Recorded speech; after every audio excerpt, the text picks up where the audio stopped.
class 10 mathematics chapter 6 ত্ৰিভুজ এই পাঠটোৰ অনুশীলনী 6.2 এক নম্বৰ প্ৰশ্ন চিত্ৰ 6.17 1 আৰু 2 DE পেৰেলেল BC এতিয়া 1 ৰ পৰা EC আৰু 2 ৰ পৰা AD উলিওৱা বুলি কৈছে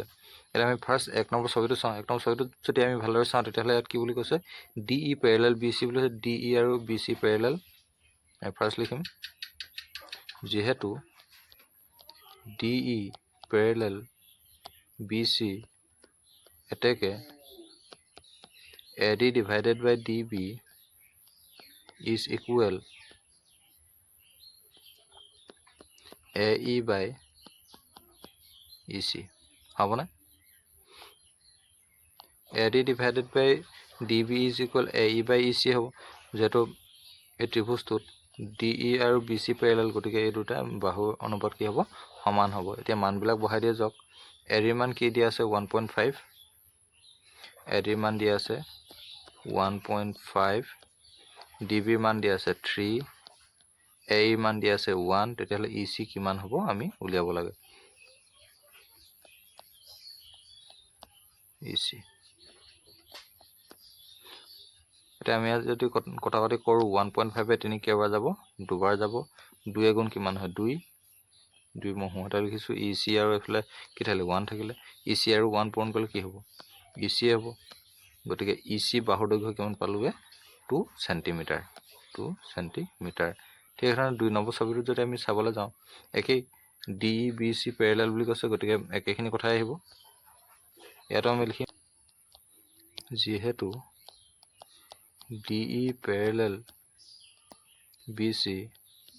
implies কি হ'ব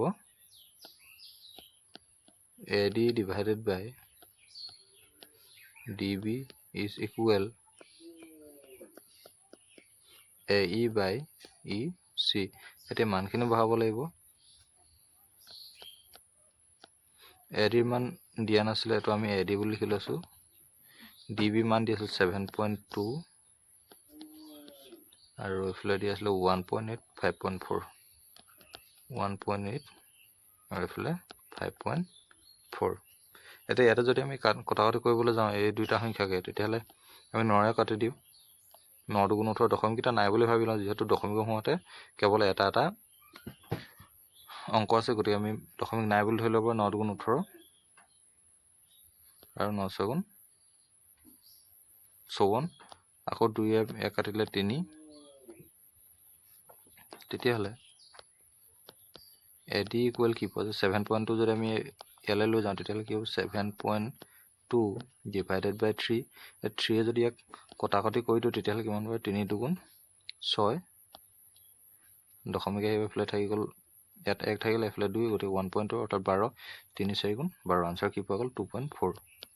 অৰ্থাৎ AD is equal 2.4 সেন্টিমিটাৰ এটো হৈ গল ইয়াৰ আনসাৰ